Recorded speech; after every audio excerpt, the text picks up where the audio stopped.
Hoy les vamos a llevar por un camino donde al principio se creó y se crió, de crianza y de creación. Se creó un ente para la felicidad, para la estabilidad, para individuos, para el ser humano. Pero después ese camino nos lleva a un abismo peligroso que podría hacer estallar este ente en un caos total de violencia y de incluso una guerra caliente. ¿De qué estamos hablando? Hoy es Sábados con Eduardo Luque, ya regresó, estuvo en África y vamos a ver qué nos trae. Comenzamos.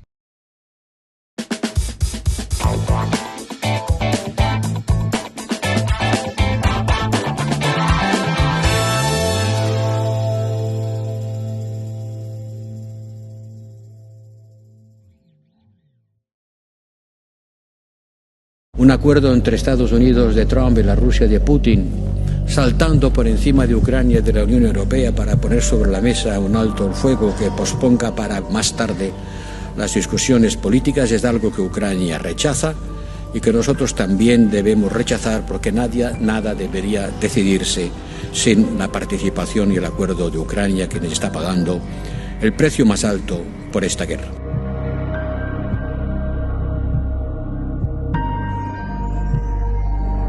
We are open and we are ready to cooperate. But of course, we will be cooperating on the basis of our national interests. This is, I would say, it's the main point. So let's wait and see. Let's wait and see. I don't know. Trump promised to settle down the Ukrainian crisis overnight. Okay, let him try. But you know that we are realistic people. Of course, we understand that this will never happen. But if he starts or suggests something to start the political process, it's welcomed, of course. We are open to peace negotiations, but not based on changing wishes from Ukraine that shift from month to month. Rather than these negotiations would be based on realities and first of all on agreements reached in Istanbul. There are two pressing challenges here. Structural imbalances between the EU and China that have created unfair competition, and China's support to Russia. Without China's support to Russia, Russia would not be able to continue its war with the same force. China needs to also feel the higher cost.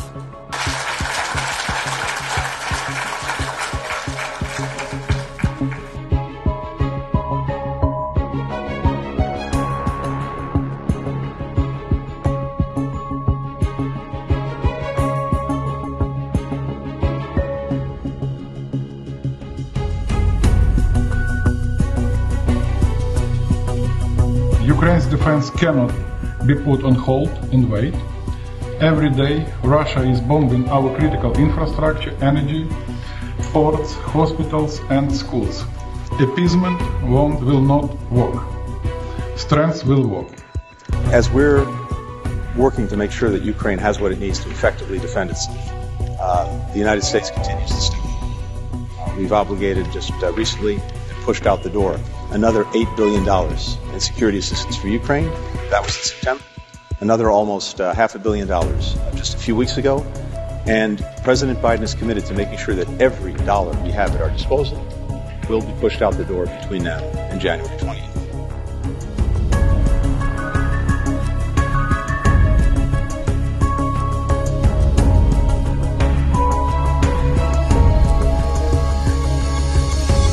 I would not say discuss, but we touched upon yesterday. It's the whole topic of LNG.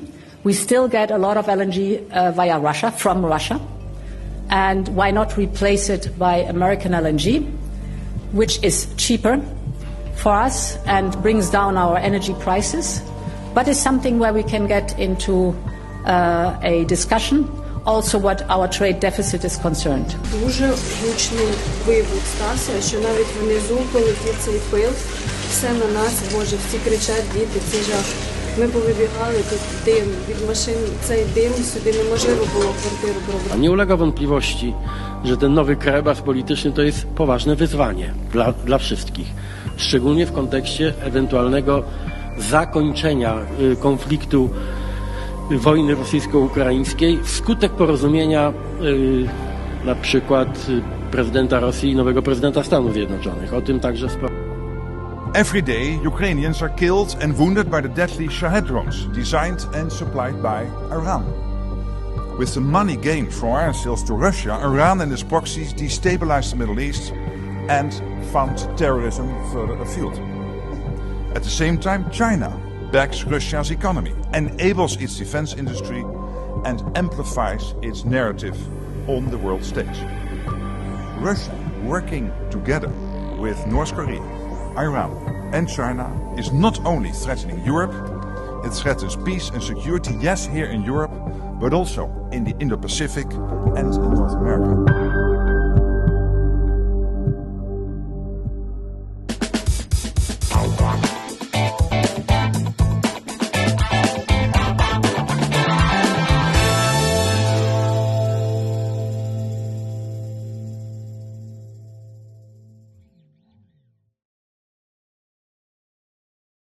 Solo para darles un adelantito de lo que vamos a hablar.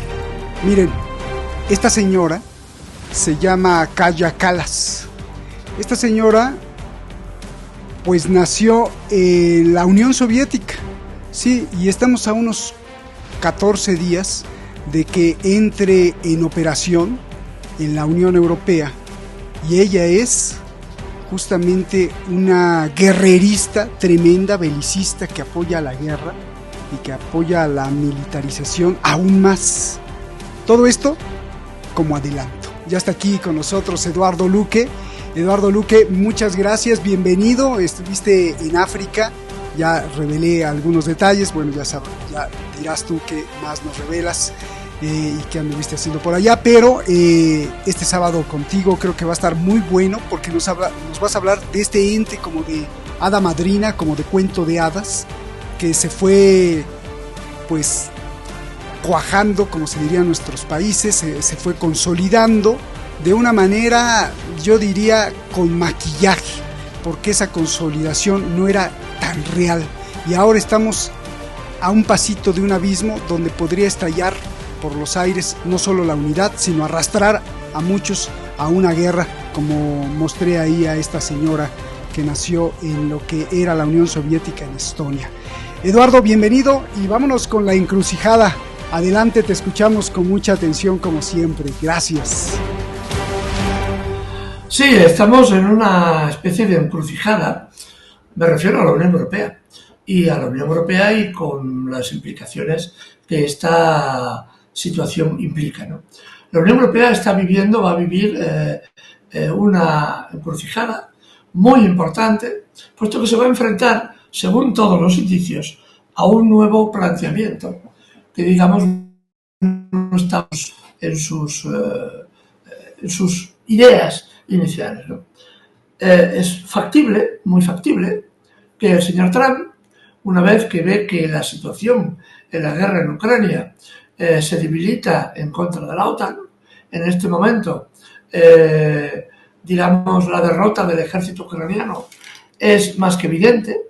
Solo para tener una idea, hace 4 días salía la orden de movilización, que se puede movilizar a enfermos de SIDA, enfermos de tuberculosis, incluso amputados de un brazo, que no sea el diestro o el siniestro, depende de cada uno, amputados, enfermos graves, todos estos van a ser, ya son enviados al frente, puesto que faltan recursos humanos para detener la avalancha del ejército ruso. Entonces, el señor Trump se encuentra con un tema. Lo ha venido diciendo durante toda la campaña, incluso su hijo, el hijo del señor Trump, decía en tono de sorna, pero que tiene mucha importancia política. Decía en tono de sorna que al señor Zelensky, su papá, el señor Trump, cuando fuera elegido como presidente, le iba a quitar la paga mensual al señor Zelensky, refiriéndose a que el señor Trump no le va a subvencionar in eternis una guerra que considera perdida. Entonces, claro, lo que ahora mismo ya se está moviendo es, dentro de la Unión Europea, hay un posicionamiento de los dirigentes políticos más importantes que incitan a mantener la guerra en Ucrania a cualquier costa. Aunque el gran valedor de esta guerra, el gran financiador de esta guerra, que ha sido Estados Unidos, se retire del escenario. Esto es lo que queda para la Unión Europea. La Unión Europea se ha gastado en torno a 147.000 millones de dólares en esta guerra, una guerra ya perdida, que se ya ve claramente perdida, y en la que nuevamente Europa va a quedarse sola si se cumplen las previsiones y las intervenciones políticas que han hecho los dirigentes republicanos que son los que han ganado estas elecciones. Así que tenemos un escenario para la Unión Europea donde hay un sector muy guerrerista, y la futura ministra de Asuntos Exteriores de la Unión Europea, la señora Kallas, es un personaje increíblemente peligroso e increíblemente limitado intelectualmente, del mismo nivel que el señor Borrell, así que son, salvando las distancias, que el señor Borrell era bastante menos agraciado que la señora Kallas, son cortados por un patrón político ideológico bastante similar, ¿no? Esta señora, por ejemplo, ha hecho declaraciones últimamente diciendo que hay que continuar la guerra y hay que derrotar a Rusia para trocear Rusia en cachitos, ¿no? Trocear un país tan enorme en repúblicas enfrentadas unas contra otras y que sí, evidentemente, cayeran en manos de las grandes corporaciones industriales norteamericanas y occidentales. Europeas menos, porque ya comienzan a contar muy poco en este escenario, ¿no? Esto es lo que propone la señora Kallas. Pero es que no es solo esta. Es que el que fuera o será o se supone que podría ser nuevo canciller de Alemania, de la CDU, de los conservadores, el señor Merz, ha dicho declaraciones que rozan realmente. Yo no entiendo cómo alguien que puede ser canciller de un país tan importante como Alemania es capaz de decir lo siguiente: si soy elegido canciller, el primer día voy a lanzar un ultimátum a Putin y le voy a decir: o te rindes o me enfado. Esto es lo que le ha venido, lo que el otro día decía, en tono de broma, lo que decía el otro día el señor Merz. Plantear un ultimátum a Putin y decirle: o te rindes, es decir, para la ofensiva en Ucrania y te rindes y negociamos tu rendición, o bien coloco misiles Taurus en Alemania, posibilitaré que estos misiles se coloquen en Alemania, que se coloquen en Ucrania y que apunten a las ciudades rusas. Esto es lo que dice el señor Merz, nada menos que el que podría ser, si Dios no lo remedia, el futuro canciller alemán. Es decir, estamos rodeados de gente que realmente tiene un escaso conocimiento de la realidad. Pero esto es lo que queda de la Unión Europea. Porque todo indica, evidentemente podemos estar equivocados, lo sabremos en pocas semanas, ¿eh?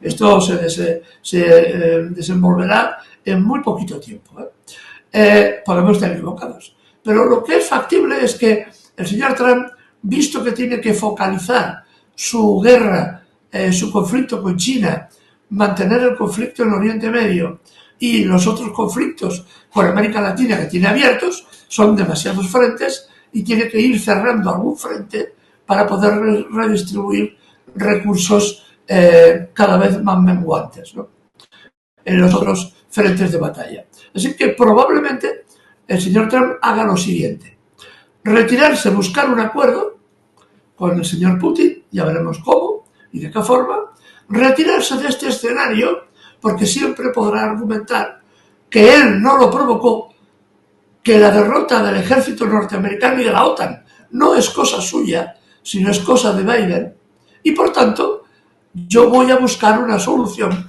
y tendrá la desfachatez de presentarse como futuro líder de la paz, porque ha encontrado alguna vía de solución con el tema ucraniano, ¿no? Esta es una de las ideas que hay. Las otras ideas son todavía peores, ¿no? Son una idea de llevar, de ampliar la guerra. Aquí el problema de la guerra en Ucrania es otro. En este momento, por más dinero que envíes, por más tanques que envíes, por más artillería que fabriques, si no hay soldados que la usen, no hay guerra. Y el problema del ejército ucraniano, como ya he dicho anteriormente, es que se está quedando sin soldados que enviar a la masacre. Ucrania comienza a no tener recursos humanos suficientes, no ya para iniciar ofensivas contra Rusia, sino ni siquiera para defender el territorio que ahora mismo está perdiendo, ¿no? Ya no tiene hombres para cubrir los agujeros. El otro día salió un dato militar muy interesante, ¿no? En torno a la ciudad de Kiev, por la frontera, las tropas rusas habían hecho un reconocimiento, lo que se llama un reconocimiento de fuerza. Es decir, envían unidades armadas para ver cómo reacciona el enemigo. Y acabaron tomando tres pueblos, porque no había nadie. No había ni un soldado ucraniano. No había nadie. Podrían haber seguido, pero no era este el objetivo, ¿no? Esto es la idea de la situación del frente ahora mismo en Ucrania. Entonces, lo que está claro es para todos, menos para los dirigentes europeos, que esta guerra tiene visos de estar perdida y que hay que buscar una solución. Y en lugar de buscar una solución, va la señora Kallas diciendo esta serie de barbaridades, es antirrusa feroz, y además cosa curiosa, es que a veces las paradojas son en política muy curiosas, ¿no? Su padre, el padre de esta señora, que todavía está vivo y es un empresario, o es un importante empresario, fue secretario general del Partido Comunista de su país. Fue secretario general del Partido Comunista. Y de ahí se acabó convirtiendo al lado oscuro de la fuerza, se hizo hipercapitalista, y la hija ahora la ha colocado como ministra de Exteriores de la Unión Europea. Esta señora, que tiene yo diría, una gran capacidad política e intelectual, decía el otro día en una entrevista, quejándose, poco menos que llorando, que ella lo había pasado muy mal en el régimen comunista. Recuérdese que su padre, lo acabo de decir, había sido secretario general del partido. Bien, pues lo pasó muy mal. Y lo pasó muy mal. ¿Por qué lo pasó muy mal? Porque cuando era pequeña le daban leche agria en lugar de dulces. La leche agria, como todos sabemos, es yogur. Pues bien, como a esta señora no le dieron todos los dulces que quería cuando era una criatura, está resentida con el gobierno soviético y es ferozmente anticomunista. No sé dónde están los comunistas en este momento, porque que yo sepa, Rusia no es un país comunista ni de lejos. Es un país nacionalista que defiende los intereses nacionales, tiene una oligarquía y tiene unos principios bastante capitalistas, ¿no? Aunque tenga sistemas de protección social importantes heredados en gran parte de la época socialista, ¿no? Pero esta señora sigue viendo comunistas allá donde ya no los hay, en un problema mental realmente importante. Pero esta es la gente que va a dirigir, supuestamente, la política comunitaria, la política de la Unión Europea. Y esto tiene consecuencias importantes para la población, que ya relataremos después a continuación. Así que este es un poco el escenario que nos prepara, ¿no? Un escenario complejo, muy complejo, y que veremos si lo que estamos diciendo, si realmente Estados Unidos abandona finalmente el escenario ucraniano y le dice a los europeos, allá te las arregles como puedas, allá las arregles y se quita de en medio. Eso sí, Estados Unidos controlará todo lo que haga Europa, todo lo que haga la Unión Europea será controlado desde Washington. Porque en este momento las élites políticas europeas están sencillamente esperando las órdenes que reciben de Washington. Lo que vamos a ver es el suicidio de la Unión Europea si sigue por el camino que va, como comentaremos después. Gracias, Eduardo, por darnos, bueno, pues prácticamente ya nos alertaste y este sábado contigo pues es derivado de un artículo que tú estás publicando, que es un artículo muy profundo, y yo te voy a, bueno, primero qué bueno que nos aclaraste esto porque era así como sorprendente, ¿no? Cómo esta señora guerrerista se va a encargar o va a ser la alta comisionada ya a partir del 1 de diciembre de la diplomacia, imagínate tú, de la Unión Europea, y que la diplomacia la cambió por una pluma y un papel y la cambió por una espada y un misil Taurus, ¿no? Oye, pero ¿cómo era posible que había nacido en la Unión Soviética cuando Estonia era parte de la Unión Soviética como República Socialista Soviética de este gigantesco o de la gigantesca URSS? Bueno, gracias por la explicación, creo que era muy importante y a mí me gustaría que antes de entrar a los detalles de la posible disgregación, dislocación o una fractura irreconciliable dentro de la Unión Europea, pues nos rescates un poquito o nos refresques un poquito la memoria de cómo es que fue creado justamente esta Unión Europea. ¿Para la paz? Si lo que hemos visto en los últimos años o décadas, pues ya con la conformación de la OTAN, pues no era prácticamente la paz, sino era la guerra, ¿no? Y cómo estas fracturas empezaron a sembrar desde el principio, quizá nació, decía mi abuelita, nació chueca, ¿no? Nació con un pie chueco. Bueno, cómo desde el principio nació desviado y cómo, por ejemplo, Yugoslavia empezó allá ahí a levantarnos una mano, decir, hey, las cosas van mal, los Balcanes, y luego pues cómo acaba esto con Ucrania, en donde ya se ve claramente porque no tiene nada de pacifista. La resolución en junio pasado, de decir vamos a hacer la guerra, pues no tiene nada, ¿no? Y cómo desemboca en algo que es muy preocupante, no solo la cuestión militar. Mira, ahí vamos a ver justamente el GDP per cápita. Antes tenía la Unión Europea pues más GDP per cápita, más Producto Interno Bruto per cápita que los propios estadounidenses. De hecho, yo me acuerdo que muchos estadounidenses decían, ir a Europa, qué caro es. Pero mira, ahora esto es un informe del propio Fondo Monetario Internacional, en donde van en picada los europeos y todo por no invertir en producción tecnológica. Y esto está pues poniendo en riesgo su unidad. Y si se pone en riesgo la unidad o el poder, ya sabemos qué puede pasar, que los arañazos son misilazos ahora para, pues, como últimas patadas de ahogado. Por favor, si nos recuperas un poquito esto de cómo es que nace esta esencia pacifista total y se degenera en una esencia, pues, guerrerista total, ahora con esta señora Kaja Kallas. Por favor, Eduardo.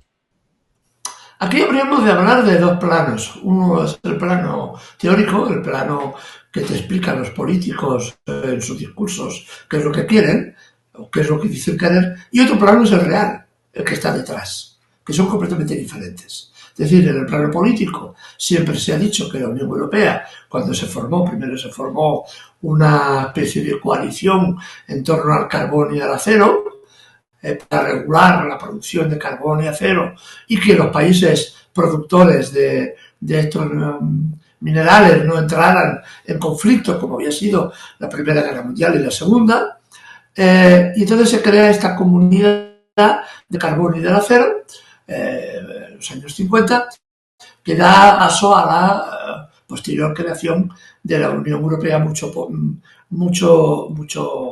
muchos años después, ¿no? Pero este es el plano teórico. El plano teórico te decían es que así evitamos que haya nuevos conflictos militares en el escenario europeo. En realidad lo que se estaba diciendo era otra cosa.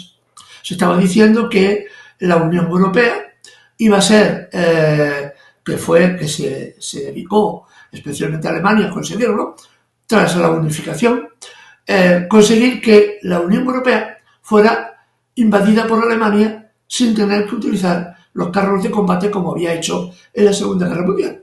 Así que fue una historia de una invasión anunciada bis. Lo que no logró Hitler en la Segunda Guerra Mundial lo lograron los alemanes tras la unificación, mejor dicho, la absorción, porque no se unificó la República Federal Alemana y la República Democrática, sino que la República Federal absorbió a la República Democrática, que no es lo mismo, y a partir de ahí se creó un gigante económico que vive gracias fundamentalmente al gas ruso y al petróleo ruso.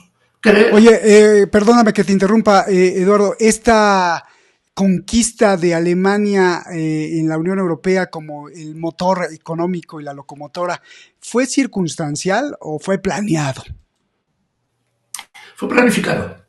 Desde mi punto de vista fue absolutamente planificado. Cuando cae la Unión Soviética en el año 90, realmente es cuando Alemania ya estaba preparada, pega el gran salto económico y utilizando el modelo neoliberal, el capitalismo neoliberal que se desarrolla, que se había teorizado en los años 50, pero que toma forma precisamente en esta época con Ronald Reagan y Margaret Thatcher, es cuando Alemania pega el gran salto y su potencia económica le permite prácticamente colocar sus productos y su tecnología en toda Europa.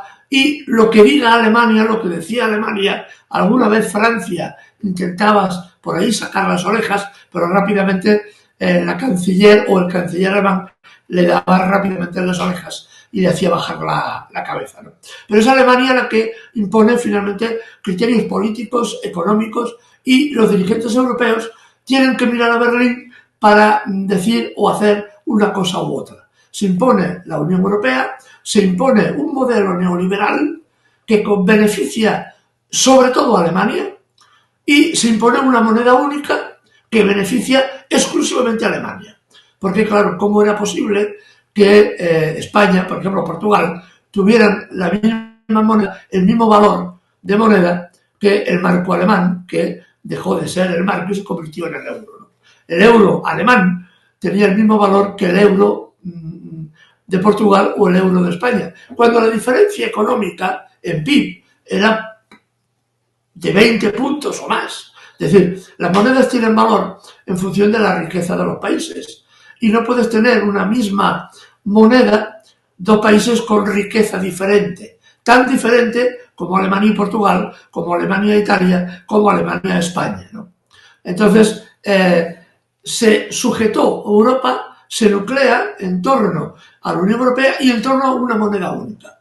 Una moneda única que impone a Alemania, que impone la paridad, la impone a Alemania, y quien controla la moneda, controla la política. Y esta es la realidad que tenemos a este momento. ¿Qué es lo que pasa ahora? ¿Qué es lo que está pasando? Esto es, en grandes rasgos, la evolución de la Unión Europea. Y además a los pueblos europeos se nos ha hecho creer fundamentalmente que era un vehículo de paz, un vehículo de armonía, un vehículo de sociabilidad para evitar conflictos entre países europeos. Mentira, mentira. Cuando a Alemania le interesó disgregar Yugoslavia, la gran responsable de la guerra yugoslava es Alemania, fundamentalmente porque Alemania quería en aquel momento una salida al mar Mediterráneo. Alemania, como todos sabemos, no tiene salida al mar Mediterráneo, pero necesitaba y quería una salida al mar Mediterráneo. Y la disgregación de Yugoslavia le vio ese momento óptimo para promover, precisamente a través de la guerra civil, promover un bando, y este bando que le debiera favores a Alemania para que Alemania pudiera extender un tren, vías de comunicación desde Alemania pasando por Croacia hacia el mar Mediterráneo y instalar puertos allá para poder intercambiar sus productos de forma más barata. Así que Alemania es una de las grandes responsables de la crisis yugoslava, sin duda alguna, y una de las grandes responsables de la expansión de la OTAN en Europa. Alemania firma tratados con Yeltsin, con Gorbachev, y los rompe automáticamente, sin ningún tipo de problema, sin ningún tipo de duda. Dice, yo me reunifico con la República Democrática, lo hacemos la reunificación pacífica, que se hizo de forma pacífica, y yo no voy a reclamar ningún territorio más, ni me voy a acercar a las fronteras rusas, que fue la condición que puso Yeltsin y Gorbachev. De lo que dije, digo, ahora digo Diego. Y evidentemente lo primero que hizo fue comenzar a expandirse, empujado por Estados Unidos hacia las fronteras rusas. Y un detalle importante, Alemania no es un país, escúcheme bien lo que digo, no es un país libre, es una colonia. Hay cerca de 80.000 soldados norteamericanos en Alemania, en múltiples bases militares que controlan el país. Y eso viene desde la Guerra Mundial. Mientras Rusia, a través de los tratados de la unificación alemana, se retira de la parte que ocupa la República Democrática y lo hace de forma absolutamente pacífica, retirar miles y miles de carros de combate por tren rápidamente hacia el interior de sus fronteras y cumplir los acuerdos, Alemania no lo hace instigado por Estados Unidos, que es quien controla a Alemania. ¿Qué ha pasado en este problema? Desde que se crea la Unión Europea, Alemania y Europa, Alemania es el motor económico, es el que impone las políticas a seguir. Por ejemplo, una política que integra, cuando se integra España o Portugal, evidentemente España tenía una potencia industrial importante, que le hacía competencia a astilleros y a fábricas de acero alemanas. Entonces, Alemania le dice a los gobernantes españoles, en este caso fue Felipe González, le dice, si tú quieres entrar en la Unión Europea, tienes que hundir tu industria para que no me haga la competencia y yo a cambio te voy a dar ayudas económicas para que modernices, es lo que decían entonces, modernices el país, ¿no? Y eso es lo que se hizo. España, por ejemplo, tenía astilleros que habían llegado a fabricar barcos de 300.000 toneladas. Una barbaridad, lo que requiere una capacidad industrial muy potente, que fue desmantelada, privatizada y regalada a quien la quiso. Básicamente se hundió esa para que no hiciera la competencia Alemania. A cambio, recibimos dinero, eso es cierto, pero que se nos dijo también que la industria que ahora iba a tener España iba a ser el turismo. Ya no íbamos a fabricar barcos ni grandes aparatos tecnológicos, sino íbamos a ser un país del sol y de la fiesta y de la playa. Y ahí estamos, ¿no? 14% del PIB español es fruto del turismo, lo cual es un gravísimo problema, como ya analizaremos otro día. Y esta es la realidad, ¿no? Entonces se impone la Unión Europea, se les dice a los pueblos europeos que es a favor de ellos, que van a vivir mejor y que sobre todo no va a haber guerra. Y lo primero que hacen es montarse una expansión de la OTAN hacia las fronteras rusas y la guerra en Yugoslavia. Así que la guerra en Ucrania es consecuencia del siguiente paso que se hace en esta guerra de agresión.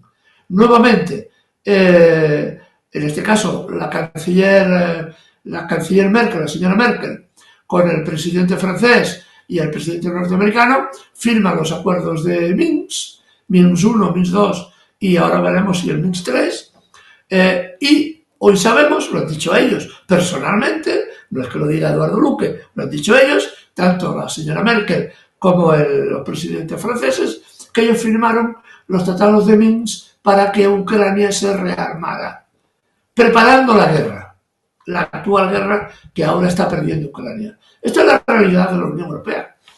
Se nos vende a los pueblos una idea, que la lucha, que la libertad, que la libertad personal hasta un límite, hasta el límite que pongas en duda quién manda o quién no manda. En el momento en que pongas en duda quién manda, se acabó la libertad. Y entonces viene el palo. ¿No?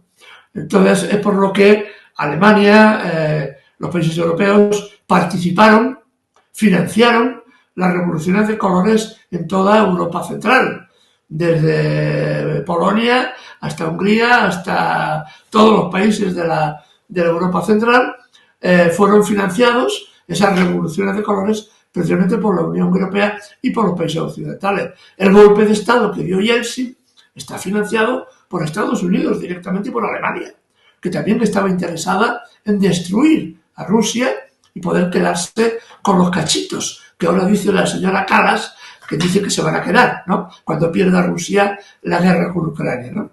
Con esos cachitos. Esos son los cachitos que quería Alemania en su momento. Así que esta es, a grandes rasgos, lo que es la Unión Europea en este momento. Una fórmula, y además ya acabo con esto, una fórmula que además se ha visto que ha servido básicamente para desarrollar otro concepto, el neocolonialismo. Aparentemente se llegó a una liberación de los pueblos a través de una lucha sangrienta. Yo he estado en Argelia estos días en el desierto, al sur del desierto y en Argelia, y están viviendo de forma muy profunda la conmemoración, el 80 aniversario del inicio de la guerra civil, de la guerra contra Francia, de la guerra de liberación contra Francia, ¿no? Los sufrimientos del pueblo argelino fueron increíbles. Bajo una población de unos 24 o 25 millones, llegaron a tener 1 millón de muertos. 1 millón. Promovidos por los colonialistas franceses. Ayudados, como no, por los colonialistas alemanes, que no iban a participar porque aquello era colonia francesa, y no dudaron estos países democráticos, tan democráticos ellos, en imponerse a sangre y fuego en las antiguas colonias, en Argelia y en Vietnam. Recordemos que los franceses estaban instalados en Vietnam y lucharon denodadamente contra el Partido Comunista Vietnamita hasta que fueron finalmente derrotados en la batalla de Dien Bien Phu. Y tuvieron que salir corriendo como pudieron. Y una anécdota sin importancia que puede revelar también, puede ayudar a entender todo este neocolonialismo. La mayor parte de las tropas francesas que participaron en la guerra en Indochina y en la guerra contra Argelia, contra el pueblo argelino, eran tropas nazis. Las divisiones nazis que no perdieron su estructura interna, se integraron prácticamente en las fuerzas coloniales francesas, inglesas, alemanas, italianas, y de allí, por eso precisamente, fueron tan enormemente crueles con las poblaciones que pretendían únicamente su liberación nacional, ¿no? Como el caso de Vietnam o como el caso de Argelia, ¿no? Así que esta es la realidad de la Unión Europea. Una realidad en la que consiste en que hemos de aceptar que Alemania dirigiera los procesos políticos en la Unión Europea y que los ciudadanos europeos bajáramos a las orejas y estuviéramos agradecidos a ver qué es lo que decía la canciller de turno, que es en el fondo la que mandaba, ¿no? Así que es un poco el dibujo de la situación. Es un poco forma de caricatura, pero es profundamente real. Así es, muchas gracias, de verdad esta explicación creo que es vital, esta explicación creo que pues hay que agradecerle a Eduardo Luque porque solamente tú que nos ves en cualquier parte del mundo, para escuchar algo así tendrías que ir a la universidad e inscribirte a una clase de doctorado y a ver si es que el que da la clase pues no tiene también intereses, porque tú lo sabes, Eduardo, ya hay muchos profesores y maestros que tienen intereses o les dicen qué tienen que decir porque pues no quieren perder su salario, su sueldo, sus ganancias, o porque están o deben favores para llegar a esa posición. Y esto pasa en Europa, no solo pasa en otros países como en América Latina, que también pasa. Antes de ir a la conclusión, Eduardo, Bueno, y me faltó ahí un apunte. Efectivamente, ¿no? O sea, ese neocolonialismo instaurado en la Unión Europea, que podría ser descabellado pensar en eso, ya no vamos a ser los europeos de 1600, 1700 que colonizaban y se llevaban cosas, bueno, pues sigue hasta la fecha, por ahí están los focos, las lámparas, la luz en Francia se produce gracias a mucho del uranio que lo compran, si no es por decir roban, lo compran de manera muy barata desde África, donde estuviste. Bueno, háblanos un poquito de la paradoja europea. ¿Cómo es esto de que por un lado proponen la militarización para supuestamente salvarla, pero en realidad esto pues los lleva más es su propia arma contra ellos mismos o contra ustedes mismos, porque tú eres europeo, y al declive? Esto por un lado, y por el otro lado, este roce que hay entre los políticos europeos, entre los políticos y la gestoría que se hace en Washington, y entre la sociedad cada vez más desgastada, la sociedad europea, los pueblos europeos, los pueblos de España, de Francia, de Alemania incluso, en este roce, en este malestar entre ellos y sus gobernantes. Y esto va a darnos pie para la próxima pregunta, que sería tu conclusión con el riesgo de la desintegración y la destrucción. Por favor, Eduardo, y gracias por darnos estas pautas, porque estoy copiándolo de tu artículo. Sí, a ver, yo vería lo que aquí cabría añadir. Es que viéramos muy bien el gráfico que acabamos de ver precisamente aquí superpuesto, ¿no? Porque es un elemento central que explica gran parte de las cosas que están ocurriendo, ¿no?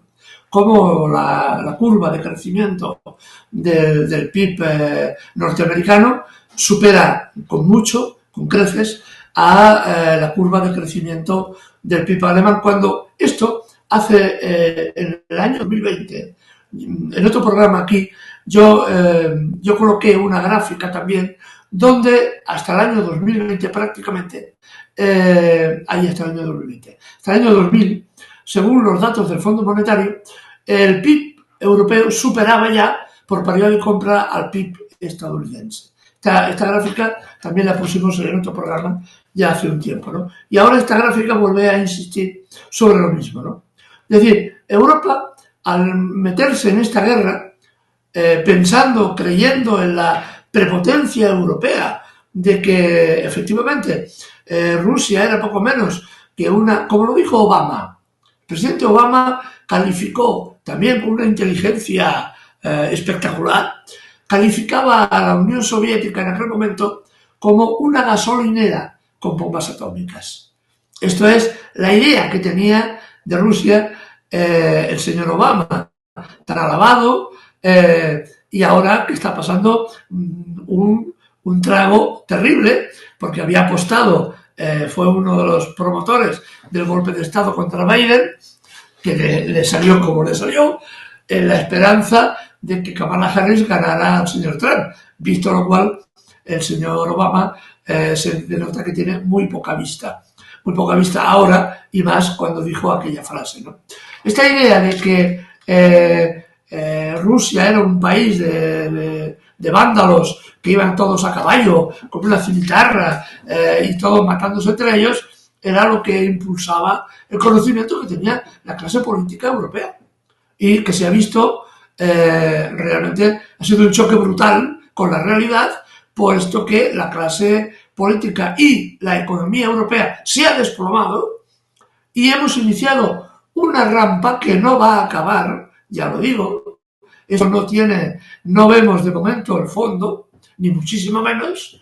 Ha caído en una rampa vertiginosa, mientras, curiosamente, el país que estaba lleno de unos y de salvajes, como era Rusia, resulta que ha multiplicado su PIB de forma exponencial y está nadando en la abundancia, aparte del costo que le representa la guerra, que siempre es un costo enorme, tanto en hombres, en recursos humanos, como en recursos materiales. A pesar de eso, la guerra, tristemente, porque la guerra es siempre una enorme calamidad, para Rusia ha representado un acicate económico muy importante. Y todo lo contrario para Europa. Pero en lugar de entender cuál es la realidad, darse cuenta de la realidad, siguen emputados, si me permite la expresión, en no enmendarla, sino profundizar todavía el error y profundizarlo y profundizarlo y profundizarlo. En lugar de buscar una persona inteligente que fuera lerda, pero que tuviera sentido común y dijera, hombre, esta guerra está perdida, busquemos algún arreglo con el ganador para ponernos a las buenas y perder menos de lo que vamos a perder. En lugar de eso, ponen a la señora Kallas, a la señora Ursula von der Leyen y a dirigentes como Olaf Scholz y el que se promueve como canciller por la CDU para Alemania. O otros personajes como Macron, belicista también, que es incapaz de ver que la aceptación política del señor Macron en su país, Francia, no alcanza el 25%.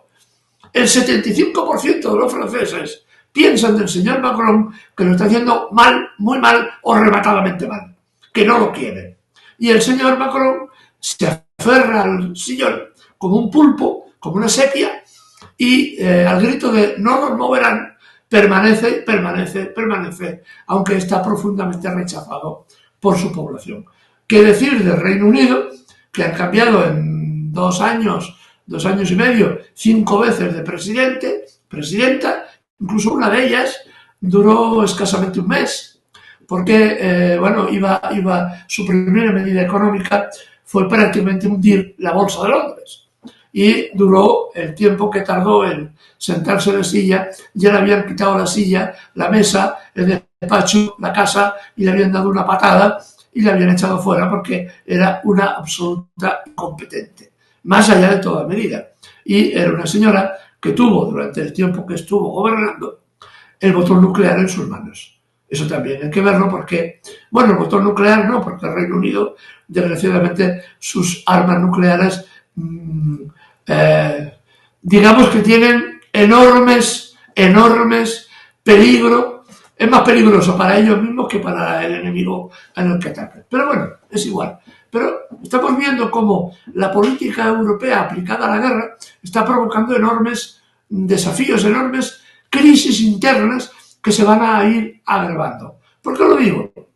Porque esta crisis necesita dinero para ser sostenida. Y este dinero, ya he dicho, 140 y tantos mil millones. Y es importante, no sabemos cuánto nos ha costado la guerra a los europeos, porque los gobiernos de los estados ocultan esos datos.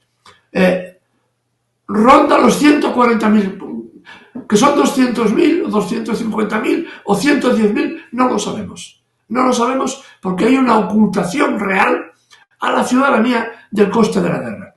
Pero lo que sí sabemos es que el coste de la guerra básicamente lo pagamos los ciudadanos, lo pagamos los pensionistas, los trabajadores, los empleados, los desempleados, las amas de casa, que con nuestros impuestos estamos derivando dinero hacia la guerra, hacia Zelensky, que por cierto, y lo repito una y otra vez, ¿no?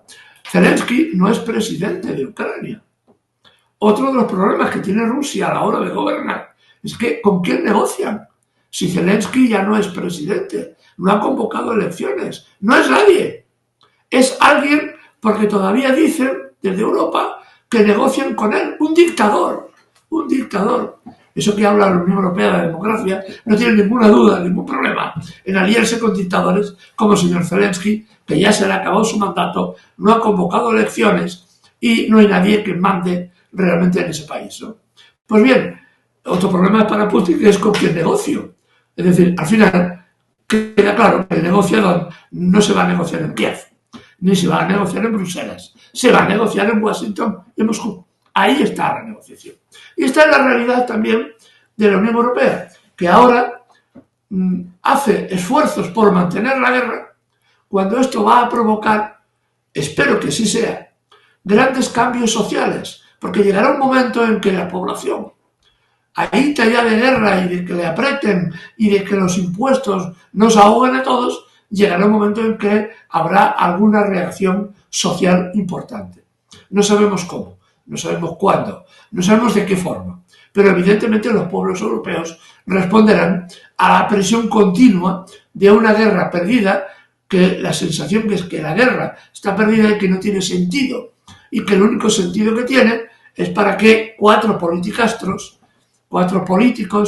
de andar por casa y sobre todo las grandes empresas de armamento salen a costa de las pensiones, a costa de las escuelas que no hay dinero, a costa de los hospitales que se reducen porque no hay dinero, a costa de los servicios públicos que se reducen porque no hay dinero, porque todo el dinero se va para Ucrania, ¿no? Así que veremos también grandes cambios sociales en un futuro que yo entreveo que no será demasiado lejano. Es posible que podamos explicarlo en vivo y en directo en este programa.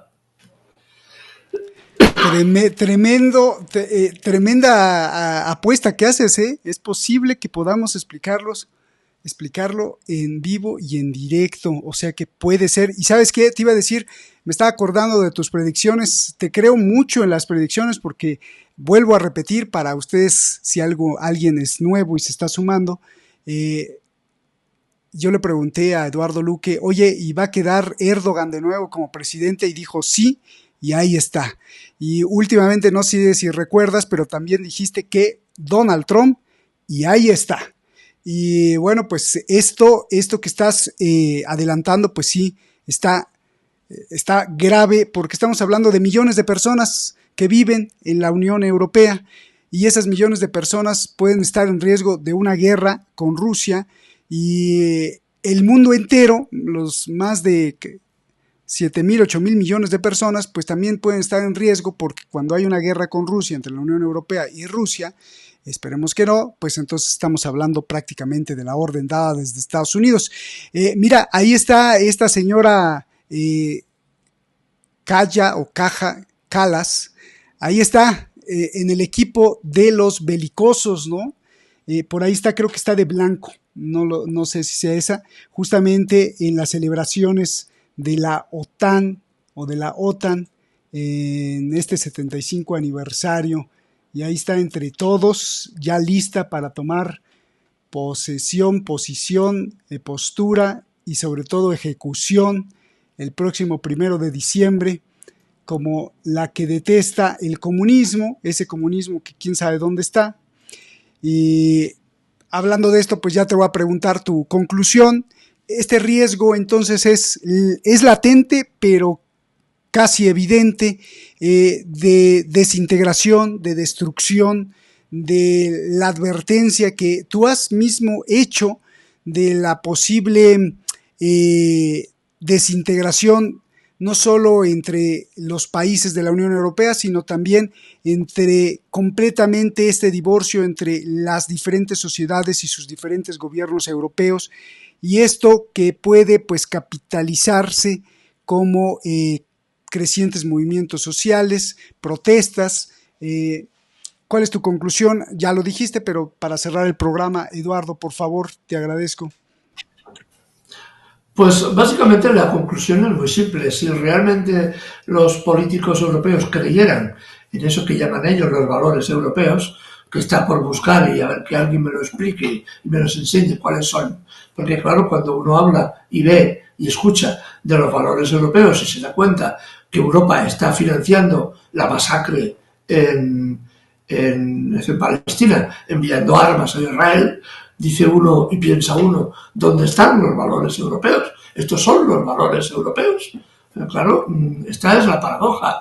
Cuando Europa defiende a un dictador como Zelensky, pues dice, uno se pregunta, ¿dónde están los valores europeos de la libertad, de la fraternidad, como dirían los franceses, de la égalité, de fraternité, ¿no? La igualdad, la fraternidad y la solidaridad, ¿no?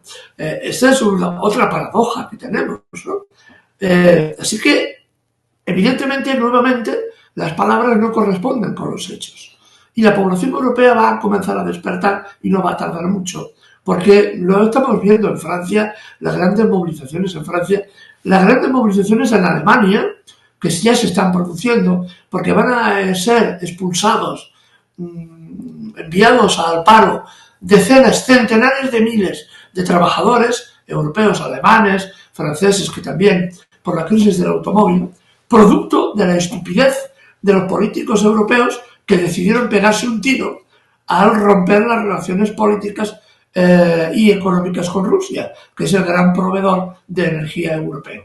Esos decidieron suicidarse y ahí tenemos ahora las consecuencias, ¿no?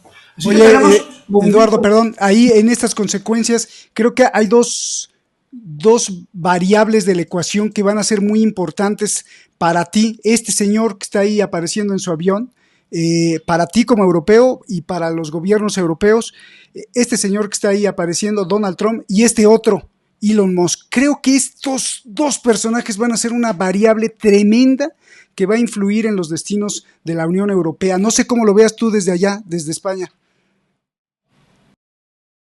Aquí ahora mismo los políticos occidentales están en una situación de impasse, esperando a ver que les diga Washington qué tienen que hacer, porque esa es otra, ya no hay capacidad para decidir los destinos de los países por sí solos, ¿no? Sino se espera lo que diga Bruselas y Bruselas espera órdenes de Washington. Eso también es lo que está pasando. Pero evidentemente ya ha dicho el señor Trump, ya ha insinuado a algunos de sus, asesores más importantes, que seguramente adoptarán y serán ministros en su gabinete, que Europa será, si es necesario, se le impondrán sanciones a Europa igual que a China. A China se le han impuesto sanciones económicas del 100% en la compra y en la venta de vehículos eléctricos y Europa pretende, para congraciarse con Estados Unidos, imponer sanciones a China también en torno al, no se sabe aún, pero en torno al 20-28% de aranceles. Es lo que se está hablando. Y Trump ya anuncia, ya ha dejado caer, que va a imponer sanciones, aranceles específicos a sus vasallos europeos. ¿Por qué? Porque Trump lo que quiere es la poca industria que queda en Europa, llevársela para Estados Unidos. Solución: impongo aranceles, hago que sus productos sean caros, las empresas quiebran y compro las empresas a precio de saldo. Sobre todo las que tienen relación con redes sociales. Y ahí el señor Elon Musk tiene un papel fundamental. Un día, el próximo día, si te parece, hablaremos de una cosa muy importante: el enfrentamiento entre oligopolios a nivel internacional que se ha visto en la elección entre el señor Trump y la señora Kamala Harris. La señora Kamala Harris la han apoyado una serie de grupos de poder muy importantes y al señor Trump otros grupos de poder muy importantes que eran contrarios al primero, y uno de los dos ha ganado. En este caso es del señor Trump, y Elon Musk ha ganado, es el gran ganador de esta batalla. No es el señor Trump, es el señor Musk, el gran ganador. Eso hablaremos otro día, porque es un tema muy importante, porque también aclara cuál es la relación de poder que existe internacionalmente. Y una cosa, y siempre lo digo y lo repito, una vez lo que figura en los escenarios, el señor que va a hacer el discurso, y otra cosa son esos pequeños enanitos que están detrás, que son los que se suben a la espalda y le dicen: oye, tú esto, tú aquello, esto me interesa, aquello no me interesa, tú por aquí, tú por allá. Y si el candidato o presidente dice: oye, es que tú a callar, que te busco cualquier lío, hago salir cualquier cosa oscura que tengas por ahí y te quito del medio volado, te quito en un momento. Eso también pasa, ¿eh? La política es el arte de lo posible. Dicen, sobre todo, el arte de ocultar los muertos que tienes en el armario. Y el señor Trump tiene una colección larguísima de muertos. Pero es que, por el otro lado, la colección era igual de larga. La señora Kamala Harris también tenía, y sus amigos también tenían una enorme colección de cadáveres en el armario. Así que de eso hablaremos otro día, porque es un tema, cuando se acabe de configurar el gobierno del señor Trump, tendremos más datos precisamente para analizar con más detalle este enfrentamiento de grupos de poder. Muchas gracias, está difícil el panorama porque a quien también ha escogido, que pueden ser también títeres o representantes, pero finalmente mueven los botones, pues es por ejemplo a con todo respeto, pero a este reportero presentador de noticias que ahí está entrevistando a Donald Trump por ahí del 2016, y pues porque le cae bien y porque apoya el Make America Great Again, pues va a ser el mandamás del ejército de Estados Unidos. O sea, está tremendo. Y además a le gusta la guerra, porque ha estado en Afganistán y ha estado en Irak y fue guardia de una prisión. Está tremendo. Así que con gusto, Eduardo, ¿quieres decir algo? Lo vamos a analizar. Sí, dime. Sí, no, en España se dice, hay un refrán que se utiliza, dice, esto aquí, el más tonto, el ministro. Pues en este caso es verdad, el más tonto es ministro. Pues se cumple al pie de la letra un señor que no tiene mayor experiencia, que al haber intervenido en combate, si es que ha intervenido, porque una cosa es que uno vaya a Afganistán y otra cosa es que se enfrente a los fusiles de los talibanes, porque uno puede ir a Afganistán a tocar el piano o a servir comidas y vas a Afganistán. Claro que vas a Afganistán de cocinero, pero otra cosa es si tienes que ir al monte a perseguir a los guerrilleros talibanes o a quien sea, ¿no? Así que, bueno, todos viven un poco de fantasías, ¿no? Pero claro, cuando uno ve que el mérito de este señor y su conocimiento del ejército es que va por allá, pues bueno, hombre, yo también puedo decir que he estado en Mali y en Níger estas vacaciones, estuve en Argelia, y lo puedo decir porque cuando fuimos a ver un mercado argelino, había además un mercado nigeriano y un mercado en el mismo sitio había mercados de varios países que los recorres, ¿no?